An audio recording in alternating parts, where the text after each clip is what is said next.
नमस्ते दोस्तों, आप सबका एक बार फिर से स्वागत है आपके अपने YouTube चैनल सत्य सनातन में। आप लोगों का बहुत बहुत धन्यवाद कि आपने चैनल को बहुत सपोर्ट किया है। आप लोगों की तरफ से एक सवाल आया है कि मेवात में जिस प्रकार पिछले दिनों महंत रामदास जी के ऊपर जानलेवा हमला हुआ, उनको जलाने की कोशिश भी की गई और यह जो पूरा का पूरा क्षेत्र है मेवात, ये हरियाणा में पड़ता है और ये पूरी तरीके से मुस्लिम बहुसंख्यक आबादी का क्षेत्र है। इसके विषय में हमने नीरज अत्री जी के साथ में बहुत लंबी एक वार्ता भी की थी और हमने बताया था कि मेवात किस प्रकार से पहले हिंदू क्षत्रियों का ही क्षेत्र था, लेकिन किस प्रकार से धीरे धीरे यह कन्वर्ट होने लगा। उसके बाद में आर्य समाज ने यहाँ पर शुद्धिकरण का आंदोलन चलाया था, लेकिन उसके बाद में एक बार फिर से जो तबलीगी जमात है उसका निर्माण ही हुआ था मेवात के राजपूतों को वापस मुसलमान बनाने के लिए। और मेवात तबलीगी जमात का एक बहुत बड़ा गढ़ भी है और मैंने आप लोगों को पहले भी इस बात को लेकर के आगाह किया था कि अब धीरे धीरे तबलीगी जमात के ऊपर जितने भी आरोप लगे हैं उन सबको ठंडे बस्ते में डाला जाएगा। संतों के ऊपर हमले होंगे, हिंदुओं के ऊपर हमले होंगे और इन सब चीज़ों को दबा करके उल्टा हिंदुओं को ही जेलों में ठोका जाएगा। और वो सब चीज़ें लगातार हुई भी हैं, आप और हमने नोटिस भी की हैं। और तो और तबलीगी जमात का सबसे बड़ा गढ़ मेवात, यहाँ पर एक महंत को जलाने तक का प्रयास हो जाता है, लेकिन ये जो खबर है ये मेन स्ट्रीम मीडिया में आती तक नहीं है। अब तो आप लोगों को इस बात के ऊपर पूरा पूरा विश्वास हो गया होगा कि जो मैंने बताया था कि तबलीगी जमात के जितने भी किए हुए पाप कर्म हैं वो सारे के ऊपर मिट्टी डालने का प्रयास किया जाएगा, क्योंकि अब अच्छे तरीके से पीछे से फंडिंग जो है वो हो चुकी है। और इसी के तहत एक और ड्रामा फैलाया गया था जिसमें कहा गया था कि तबलीगी लोग जो हैं वो प्लाज्मा डोनेट कर रहे हैं, लेकिन साथ ही साथ मैं आगे एक खबर में बढ़ूं, मैं आपको बता दूं कि प्लाज्मा डोनेट का जो पहला परीक्षण था वो असफल हो गया है और जो मरीज था जिसको प्लाज्मा जो दिया जा रहा था वो ही मर चुका है। यानी कि कहानी यहीं कहीं खत्म हो जाती है।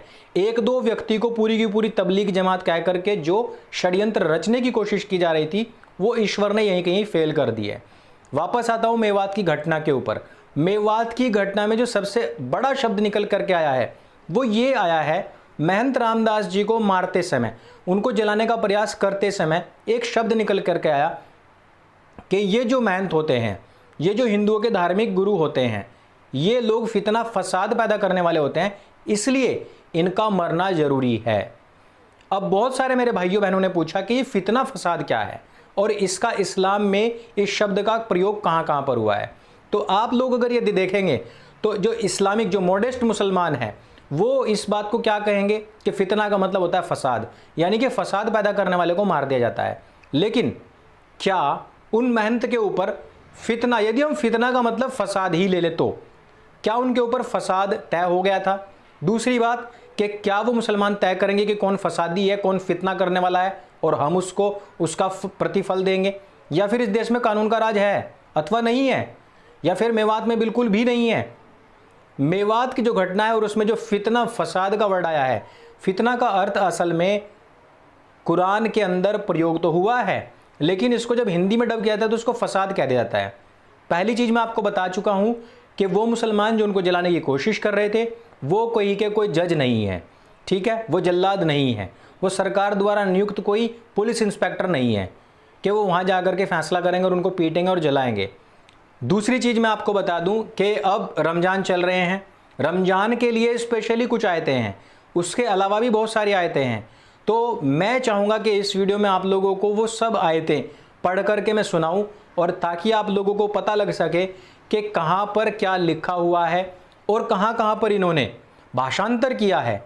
यानी कि इन्होंने जिस टाइम पर इसको डब किया हिंदी में, वहाँ पर इन्होंने शब्दों को थोड़ा थोड़ा ढीला कर दिया है, उसकी जो तान थी उसको थोड़ा थोड़ा ढीला करने का प्रयास किया है। तो इसके लिए मैं सबसे पहले आप लोगों के सामने लेकर के आना चाहता हूँ आयत संख्या 2:191। दोस्तों ये मेरे हाथ में कुरान है और ये जो कुरान है वो मोहम्मद फारूक खान के द्वारा अनुवादित है और इसकी हम आयत संख्या पढ़ते हैं 2:191। 2:191 में लिखा है, और उनको कत्ल करो जहाँ कहीं उन पर काबू पाओ, यानी कि जब भी उनको दबोच लो, और निकालो उन्हें जहाँ से उन्होंने तुम्हें निकाला है, और फितना कत्ल से भी बढ़कर भारी है।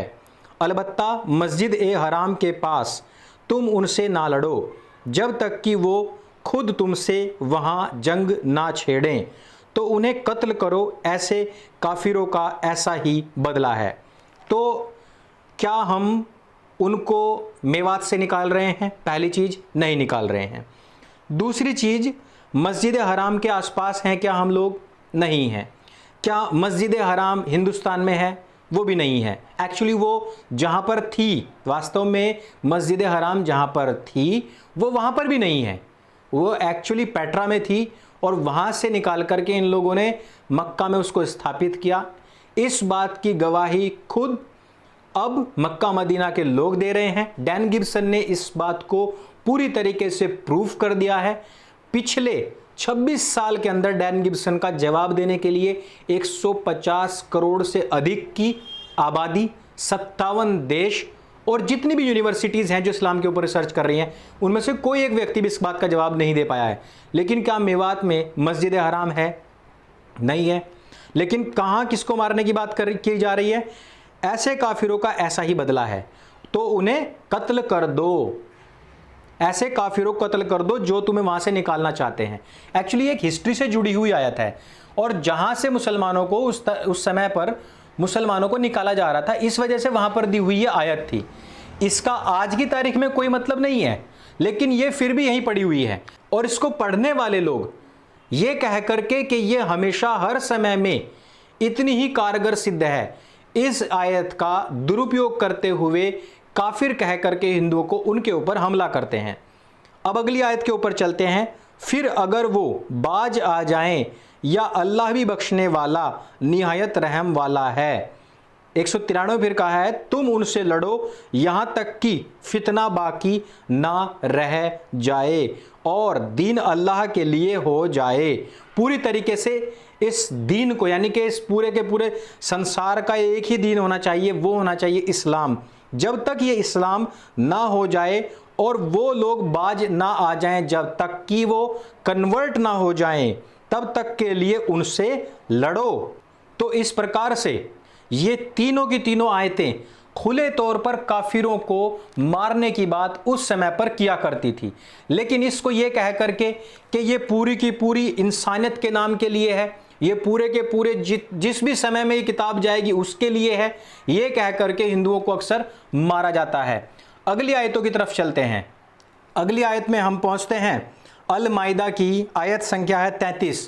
कहते हैं, जो लोग अल्लाह और उसके रसूल से लड़ते हैं और ज़मीन में बिगाड़ पैदा करने के लिए दौड़ धूप करते हैं, उनका सिला बस यही है कि वो बुरी तरीके से कत्ल कर दिए जाएं या फिर सूली चढ़ा दिए जाएं या उनके हाथ और पैर उनके मुखालिफ सिमतों में काट दिए जाएं या उन्हें मुल्क से निकाल दिया जाए। यह तो रुसवाई उनकी दुनिया की है, आखिरत में तो उनके लिए और भी बड़ा अजाब होगा। अर्थात जो अल्लाह से लड़ते हैं और रसूल से लड़ते हैं, तो अल्लाह और रसूल से तो यहाँ पर कोई लड़ने वाला है नहीं, ना ही वो कोई लड़ने के लिए यहाँ पर खड़े हुए हैं। लेकिन इसको आज की तारीख में कैसे लिया जाता है? यानी कि अगर आप इस्लाम कबूल नहीं करते हैं, मैंने इस्लाम को कबूल करवाना ही इनकी जिद है, वो पिछली आयतों में आपको बता दिया है। अगर उसको इनकार कोई करता है, ये कहते भी हैं कि काफिर कौन है? जो इनकार करता है। यदि आप उससे इनकार करते हैं तो अब आपका क्या हशर होगा? आप हुए काफिर, कुफ्र करने वाले, तो अब आपका हशर ये होगा कि आपको बुरी तरीके से कत्ल कर दिया जाए, आपके हाथ पैर काट दिए जाए, आपको सूली चढ़ा दिया जाए या फिर आपको देश से निकाल दिया जाए। लेकिन इसको निकालेगा कौन? यहां पर किसी राजा, किसी कानून व्यवस्था की बात नहीं है। ये जो किताब है ये तो प्रत्येक मोमिन के लिए है और प्रत्येक मोमिन इसको पूरी अच्छी तरीके से अपने भीतर उतार सकता है। वो स्वयं ही खलीफा है, वो स्वयं ही सेना है, वो स्वयं ही जज है, स्वयं ही वकील है और स्वयं ही जल्लाद बन करके उसका फैसला कर सकता है। ये प्रत्येक मुस्लिम के लिए ये जो किताब है ये अल्लाह की वाणी है और उससे बड़ा वो किसी को भी नहीं मानता, ना आपके देश के संविधान को, ना किसी जज को, ना सुप्रीम कोर्ट को, किसी को नहीं मानता। सच ये है, कुरान के आगे किसी को कुछ नहीं मानता है वो, तो वो खुद ही फैसला करके खुद ही आपको सजा देने के लिए तैयार खड़ा हुआ है। अब आप बताइए ऐसी स्थिति में आप क्या कर सकते हैं? और इससे आगे कहा भी गया है, यदि कोई कहे कि कन्वर्ट करने के लिए नहीं कहा गया, तो अब देखिए सिवाय उन लोगों के जिन्होंने तुम्हारे हाथ पड़ने पर जो तुम्हें फंस जाए तुम्हारे चंगुल में तो पहले तौबा कर ली हो। तो ऐसी हालत में तुम्हें मालूम होना चाहिए कि अल्लाह बड़ा माफ़ करने वाला, निहायत मेहरबान है। अल्लाह तो मेहरबान है, लेकिन तुमने करना क्या है उसके पहले 33वीं में बता दिया है, 34वीं में बता दिया है कि बख्शना तब है जब वो तौबा कर ले, जब वो कुफ्र को छोड़ दे, जब वो स्वीकार कर ले, तब उसको छोड़ना है।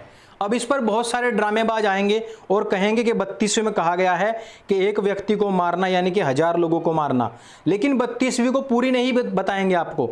यहां कहा गया है कि इसी वजह से हमने बनी इसराइल पर यह फरमान लिख दिया कि जिसने एक शख्स को खून का बदला लेने या जमीन में फसाद बर्पा करने के सिवा किसी और वजह से कत्ल किया तो गोया उसने सारे इंसानों का कत्ल कर डाला है। यानी कि ये जो आयत है, मैं आपको बता दूं कि ये बनी इसराइल, ये जो यहूदी थे, उनकी जो पुस्तकें थी ओल्ड टेस्टामेंट बाइबल, जो फिर ईसाइयों ने जो बनाई थी, इन सब पुस्तकों में ऑलरेडी था। ये लोग कहते हैं कि कुरान के अंदर ये 5:32 कुछ स्पेशल तरीके से लिखी हुई है। ये बात गलत है। ये कुरान से पहले भी जो पूर्व की पुस्तकें थी उन पुस्तकों में ये आयतें आ चुकी हैं, और ऐसा नहीं है कि पहली बार आए हो। इससे पूर्व की सभ्यताओं में भी, सनातन वैदिक सभ्यताओं में भी सब बातें थी। कुरान तो सबसे बाद में आई है। मैं आपको 1000 बार इस बात को बता चुका हूं कि ये टोटल कॉपी पेस्ट है। ये पूर्व की पुस्तकों से ली हुई सारी चीजें इसमें दी गई हैं, तो इसमें कुछ भी ऐसी बात नहीं है। और जिस प्रकार से कहते हैं कि ये तो पूरी तरीके से ऐसी किताब है जिसका कोई काट नहीं है, अरे भाई कॉपी पेस्ट है ऊपर से, और तुम्हें क्या चाहिए? कॉपी पेस्ट करके मैं मेंडलीफ की आवर्त सारणी आज लिख के बैठ जाऊं और कह दूं कि इसकी कोई काट ही नहीं है, तो भला इस बात को कहने वाले से मूर्ख और अधिक कौन होगा? इस वजह से इस फितना फिसाद वर्ड को आप समझिए, संतों के ऊपर होते हुए हमलों को समझिए। मेवात में जो लगातार हिंदुओं के ऊपर होने वाले अत्याचार और हमले हैं, इनकी लिस्ट बहुत लंबी है। ये कोई छोटी सी लिस्ट नहीं है, ये बहुत लंबी लिस्ट है। इस वजह से आप लोगों को ये सपोर्ट मेवात के लोगों को देना चाहिए। बार बार मेरी इस बात को लेकर के आपसे विनती है, उन लोगों को सपोर्ट कीजिए, क्योंकि वहां पर जहां पर भी बहुसंख्या में मुस्लिम हो जाते हैं, इस बात को कोई भी देश का कानून इनकार नहीं कर सकता है कि वहां पर जो अल्पसंख्यक हो जाते हैं, हिंदू समाज हो या उनसे जो भी गैर इस्लामिक लोग हैं, उनका जीना हराम हो ही जाता है। ये 1400 साल से लगातार होता रहा हुआ सच है, और ये अब भी चल रहा है। भारतवर्ष में भी ऐसी स्थितियां बन चुकी हैं। आप लोगों के सामने समाधान यही है कि केवल और केवल एकजुट हों, किसी से भी जाति रंग भेद ना करें, किसी से भी किसी प्रकार का मतभेद ना करें। एक एक लकड़ी करके, बचपन में कहानी पढ़ी है ना, एक एक लकड़ी करके सबको तोड़ दिया गया था, लेकिन गट्ठर जो बंधा हुआ था उसको वो नहीं तोड़ पाए थे। इस वीडियो में सिर्फ इतना ही। यदि ये वीडियो आपको जानकारी से भरपूर लगे तो उसके सबके साथ में शेयर अवश्य करें। सत्य सनातन को आप जितना प्यार दे रहे हैं उसके लिए मैं एक बार फिर से आप सभी को बहुत बहुत धन्यवाद करना चाहता हूँ। मेरे संग बोली सत्य सनातन वैदिक धर्म की जय। जय हिंद, वंदे मातरम।